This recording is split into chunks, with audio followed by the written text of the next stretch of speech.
அனைவருக்கும் வணக்கம். Gold medalist தி கைஷ் வழங்கும் கற்க கசடர நிகழ்ச்சிக்கு தங்களை வரவேற்பதில் பெருமகிழ்ச்சி அடைகின்றேன். सबको सादर प्रणाम. गोल्ड मेडलिस्ट दी गैश प्रस्तुति कर्क कसडर कार्यक्रम पर आप सबका हार्दिक स्वागत है. आज का शीर्षक है पाठ संख्या 105. सगुण भक्ति शाखा में राम भक्ति शाखा के प्रमुख कवि तुलसीदास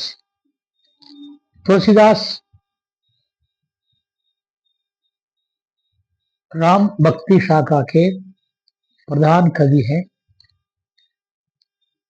आप बड़े ज्ञानी, संवेदनशील, सहनशील, दयालु, भक्त, समाज सुधारक और निर्भीक संत थे. आपका जन्म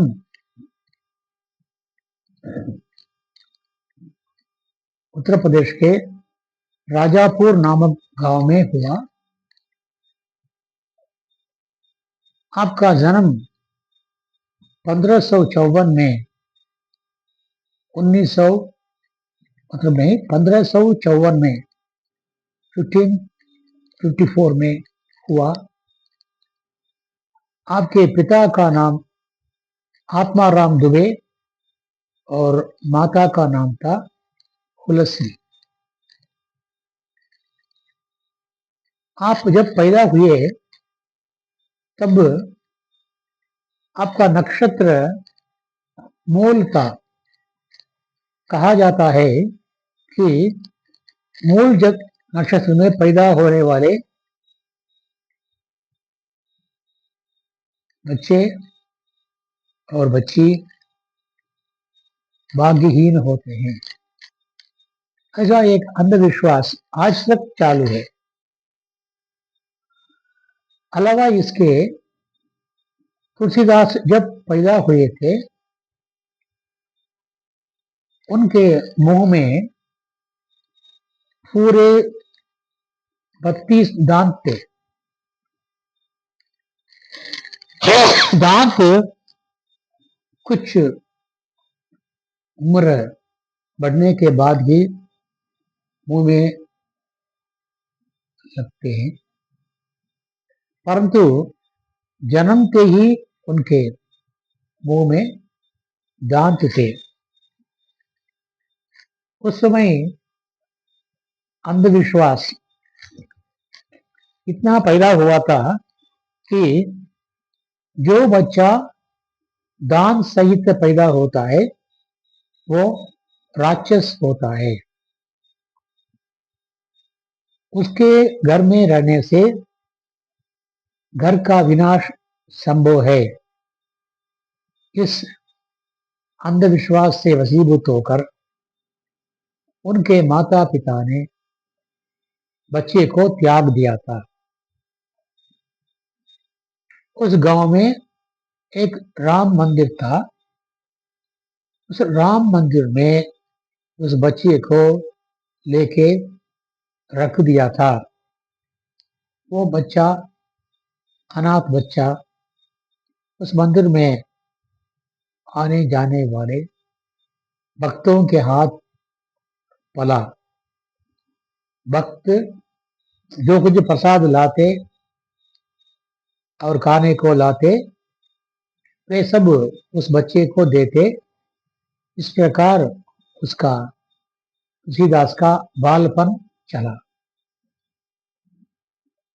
बचपन में ये माता पिता के द्वारा त्यागे गए थे. इस कारण वो बच्चा बचपन से ही प्यार के लिए, मोहब्बत के लिए तरसने वाला बन गया था. तमिल के कवि सम्राट कहते हैं, அன்புக்காக ஏங்குவதில் கேவலமில்லை, அன்புக்காக ஏங்குவதில் கேவலம் இல்லை, அதை அடுத்தவருக்கு தருவதனால் கெடுதலும் இல்லை, அதை அடுத்தவருக்கு தருவதனால் கெடுதலும் இல்லை। वो बच्चा प्यार के लिए, स्नेह के लिए, मोहब्बत के लिए तड़पता था, तरसता था। वहां के आने वाले भक्तगण वो राम की पूजा करते और राम राम राम राम राम राम करके भजन करते और पूजा करते थे। ये शब्द उस बच्चे के कानों में गूंज गया, रम गया, इसलिए उसके मुंह से भी राम राम शब्द ही आता था। इसके सिवाय वो बच्चा कोई अन्य शब्द नहीं बोलता था। जो भी उसको पुकारता तो राम बोलता था। वो राम के सिवाय अन्य कोई शब्द नहीं बोलना चाहता था, बोलता था, बोलना जाना था उसने। इसीलिए लोग उसको राम बोला करने लगे। उसका नाम ही राम बोला हो गया, उसका नाम ही राम बोला हो गया। बचपन में तुलसीदास का नाम राम बोला था। राम के प्रति उसकी इतनी भक्ति थी कि वो उन्हीं को अपना माँ बाप और सगा सब कुछ समझता था। राम के लिए सब कुछ समर्पण करना, न्योछावर करना उसका लक्ष्य था, ध्येय था। उस समय उस मंदिर में बाबा नरहरिदास नामक एक साधु आए और उस मंदिर में ठहरे। ये तो सबको मालूम है, विदित है, सर्वमान्य है कि साधु लोग एक जगह पर नहीं ठहरते, सदा तीर्थ स्थान मंदिर घूमते रहते थे। और किसी गांव में जाते, वहां पर मंदिर होता तो उस मंदिर में ही बहुत साल तक ठहरा करते थे और वहां के लोगों को उपदेश देने के बाद, शिक्षा देने के बाद, अध्यापन करने के बाद वे अगले गांव चले जाते थे। ये साधुओं का नियम था उस जमाने में, क्योंकि जमाने में पाठशालाएं नहीं थी, स्कूल नहीं था, कॉलेज नहीं थे, इसलिए ऐसे ही गुरुकुल सेवा वहां पर रहा करता था। और वे वहां आकर राम मंदिर में ठहरे तो उन्होंने इस बच्चे को देखा तो उन्हें उस पर दया आई। उसको उन्होंने अपने गोद में लिया और स्वयं उसका पालन पोषण करने लगे और उसी को शिक्षा देने लगे। नरहरिदास के द्वारा तुलसीदास ने बचपन में ही सभी वेद, शास्त्र, उपनिषद आदि सारे धर्म ग्रंथों का अध्ययन किया और महापंडित बना। एक जमाने में जब वो कुछ नहीं बोलता था, आज वो बहुत बड़ा पंडित, महान पंडित बन गया। महान पंडित बनने के बाद नरहरिदास ने अपना स्थान छोड़ दिया, वहां से एक अलग स्थान पर चले गए। तो बाबा नरहरिदास के स्थान पर तुलसीदास, उसका नाम बदल गया, तुलसीदास हो गया। गोस्वामी तुलसीदास वे उस मंदिर में बाबा नरहरिदास की जगह उपदेश देने लग गए। इस प्रकार उनके जीवन में एक नया मोड़ आया और उस मोड़ के कारण हमारे हिंदी साहित्य को तुलसी रामायण मिला। उन्होंने अनेक ग्रंथ लिखे, तुलसी रामायण, विनय पत्रिका, राम सत्संगी, पार्वती मंगल आदि अनेक ग्रंथ लिखे। उसके द्वारा वे भारत भर में प्रसिद्ध हो गए। जब वे जवान हुए तो लोगों ने सोचा कि इनकी क्यों ना शादी करा दें। तो वहां के लोगों ने क्या किया, मिलकर रत्नावली नामक एक कन्या से उसकी शादी करा दी। रत्नावली का मायका वहां पर अयोध्या में एक नदी बहती है, सरयू नदी। सरयू के उस पार था, इस पार तुलसीदास का रहन सहन था, घर था। उस पार रत्नावली का मायका था। वे बचपन से ही प्रेम के प्यासे थे, प्यार के भूखे थे, स्नेह के लिए तरसते थे। क्योंकि जो बच्चा बचपन में ही, जन्मते ही अपने माँ बाप से त्यागा गया हो, छोड़ा गया हो, उसके वियोग में तड़पता हो, वो अगर कोई उससे प्रेम करे, स्नेह दिखावे, तो उसके लिए वो अपना सब कुछ न्यौछावर करने के लिए तैयार हो जाता है। ये तो स्वाभाविक है, आज भी चलता है, ये तो स्वाभाविक है। इस प्रकार शादी के बाद उनकी पत्नी उनसे अत्यंत प्यार करती थी, स्नेह बरसाती थी, मोहब्बत करती थी। उसको उसका अच्छी तरह से, प्रेम से, वात्सल्यपूर्ण ढंग से तुलसीदास का पोषण करती थी, सेवा करती थी, सब कुछ करती थी। इससे वे अपने अपनी पत्नी के प्रति लट्टू हो गए। लट्टू हो जाने का मतलब है अतीत प्रेम से मोहित हो जाना, वशीभूत हो जाना। तो इस प्रकार उनका दाम्पत्य जीवन बखूबी चल रहा था। एक दिन क्या हुआ, तुलसीदास कहीं बाहर गए हुए थे, तो उस समय उसकी पत्नी के ससुराल से, मायके से कोई आए और रत्नावली को लेके चले गए। शाम को जब ये वापस आए तब मालूम हुआ कि घर में पत्नी नहीं है। पत्नी का वियोग उनसे ना सहा गया, क्योंकि वो तो बचपन से ही प्यार के, स्नेह के भूखे थे ना, स्नेह के प्यासे थे ना। इसलिए पत्नी का वियोग उनसे ना सहा गया।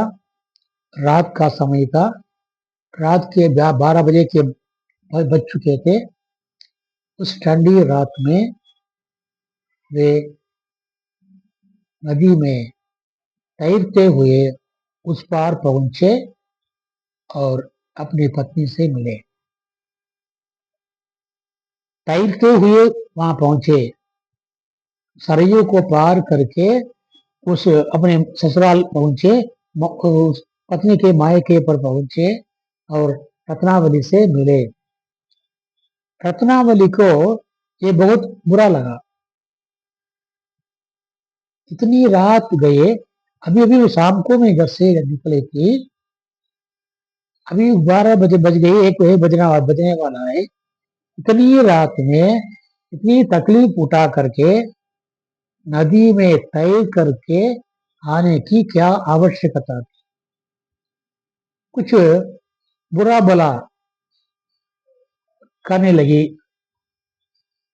क्या मेरा शरीर सिर्फ चर्म और हड्डी से बना हुआ है, फिर तोलाल வள்ளுவர் சொல்வார், என்பு தோல் போர்த்த உடம்பு என்பார் वल्लुवर। என்பு तोल पोर्त उड़म्बु, ये शरीर जो है, ये मांस जो है, शरीर का मांस जो है चर्बी से, मांस से, चमड़े से, हड्डी से चिपका हुआ है, ओढ़ा हुआ है। इसके लिए आप इतने कष्ट उठाकर यहाँ पर आए, क्या आपने इतना ही सीखा? क्या आपकी शिक्षा सिर्फ इसीलिए थी, सिर्फ पत्नी के लिए थी, लड़की के लिए थी? उसने यथार्थ रूप में पूछा था, गालियां नहीं दी थी, लेकिन ये शब्द बाण के रूप में तुलसीदास के मन पर लग गए और उनको बहुत बुरा लगा। वे लज्जित हुए और उसी समय घर छोड़कर, ससुराल छोड़कर वापस आ गए और दूसरे दिन से उन्होंने संन्यास ग्रहण कर लिया, पत्नी को छोड़ दिया, घर बार सब छोड़ दिया। उसी दिन से उन्होंने संन्यास ले लिया। उसके बाद ही, संन्यास लेने के बाद ही उन्होंने इतने ग्रंथ लिखे। ये सब हमारे हिंदी भाषा के लिए, हिंदी साहित्य के लिए अमूल्य रत्न बन गए। तुलसीदास जी कहते हैं, हर भारतवासी के मन में राम नाम अंकित रहना चाहिए। हर भारतवासी के मुंह में, जीव में राम नाम रूपी मणिदीप रहना चाहिए। वे कहते हैं, राम नाम मणिदीप धरु, जीह देहरी द्वार, जीह देहरी द्वार, फिर भीतर आवत नहीं, देत मकार की वार। राम नाम मणिदीप धरु, राम नाम रूपी मणिदीपक को अपने देहरी द्वार रूपी जीभ पर रखे तो अंदर और बाहर पवित्र हो जाएगा, प्रकाशमान हो जाएगा। इसलिए राम नाम का जप बराबर करते रहने से पाप पहाड़ बाहर निकलता है। पहाड़ माने पहाड़, पहाड़ के समान पाप हो तो वो बाहर निकलता है और दोबारा वो अंदर नहीं आता। निकसल पाप पहाड़, फिर भीतर आवत नहीं, दोबारा वो अंदर नहीं आएगा। जो पाप बाहर चला जाता है वो दोबारा अंदर नहीं आता है, क्योंकि देत मकार की वार, रा करने पर मुंह खुलता है, सारी काली माएँ बाहर आती हैं। माँ बोलने से मुंह बंद हो जाता है, वो किवाड़ बनकर बंद हो जाता है, तो बाहर गया हुआ जो पाप अंदर नहीं आ सकता। वो किवाड़ के रूप में ताला लगाकर माँ मकार बैठ जाता है। इसलिए बराबर राम नाम जप करने से क्या होता है, हमारा पाप का पहाड़ बाहर निकलता है और बाहर गया हुआ पाप दोबारा अंदर नहीं आता। इसे उन्हें राम नाम की महिमा को घर घर पहुंचाने के लिए रामचरितमानस की स्थापना की, रचना की। मैं क्या देखा, रामचरितमानस, उस रामचरित का नाम रखा, उस ग्रंथ का नाम रखा रामचरितमानस। रामचरित्र, राम का चरित्र भारतवासियों का मानस है। मानस मतलब मानस का मतलब है, मतलब मन है, छाती है, मन है प्रसाद चाहिए, बोलेंगे भीषण गुप्त जी। मन है प्रसाद चाहिए, फिर क्या कुटीर हो क्या प्रासाद। दिल ही सब कुछ है। दिल रूपी मंदिर में राम रूपी दिया जलावे तो हर भारतवासी पवित्र हो जाएंगे। इसीलिए उन्होंने कहा, तुलसी राग के करती निकसत पाप पहाड़, तेरी बात भीतर आवत नहीं, देत मकार किवार। राम नाम मन दीप धरु, जीह देहरी द्वार। राम नाम मन दीप धरु, जीह देहरी द्वार। जो भीतर बाहर चासी उजियार, जो भीतर अंदर और बाहर उजाला चाहता है, पवित्रता चाहता है, वो राम नाम रूपी मनदीप को अपने जीभ में रखना चाहिए, मतलब राम नाम का जापन करना चाहिए। इसलिए इस रामचरित के द्वारा तुलसीदास ने समन्वय भावना पैदा की। लोगों में ये भावना पैदा की कि जो जन्मे हुए हैं, लोग कहते हैं पिறப்புக்கும் எல்லா உயிர்க்கும் என்பார், जो जन्म लेते हैं सभी एक है, कि किसी प्रकार का भेदभाव नहीं है।